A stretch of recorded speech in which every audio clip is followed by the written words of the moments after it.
Let's get more insight into the deepening debt crisis in the Eurozone now. We've got Emil Wolter, head of Asian Regional Equity at RBS, joining us now. So, Emil, thanks very much for being with us.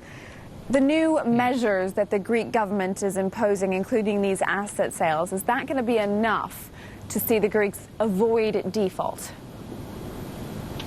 Let me hasten to say I'm, an Asian strategist and not a European strategist. So the particularities of what one particular deal might or might not be able to achieve is probably not best answered by me. What I will say is that there are many things about what's going on in Europe at the moment which can remind us of what happened in Asia some 13, 14 years ago in the height of the Asian crisis.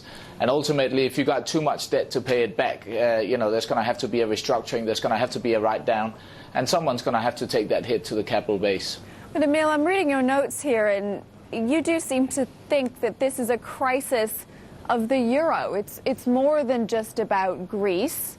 It's about contagion and about whether the European Monetary Union can survive, correct? Well, so again, these are the views of our European economists and our interest rate strategist in Europe. My view is on the Asian markets, and my view on the Asian markets has been that actually these problems in Europe have been around for some time. There are definitely existential problems, but that mainly comes down to the political resolve as far as I can tell, because overall there probably is the ability to pay. At the end of the day, what our European strategists and economists are saying at the moment is that there might be some wavering in the political resolve to back up the peripheral countries, and that, of course, is what's causing the jittery. All right. I would say this is not a new issue. It's not a new issue, but it does affect Asia, as you say. There is increasing speculation that this European debt crisis is going to lead to double dips in some of the periphery countries. What is going to be the impact on Asia?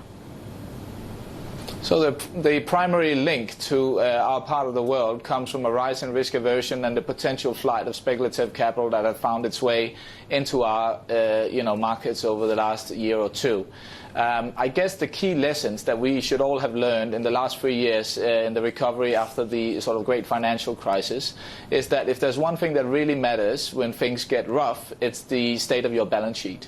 And here it seems to me that notwithstanding the risks from a sell-off associated with the flight of hot money, Asia retains a relatively sort of desirable position of having lower debt, higher savings, and by and large running an external surplus with the rest of the world.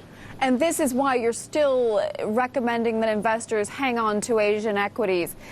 Would a dip here be a buying opportunity, in your opinion?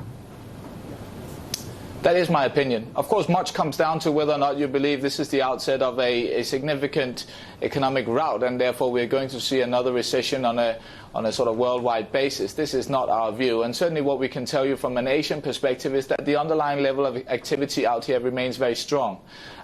We are seeing this partially because for the first time in as long as 14, 15 years, a number of our Asian economies have begun new investment cycles. So although, of course, trade with the rest of the world remains very crucial to our region, increasingly we are, to some extent, driven by domestic factors as well.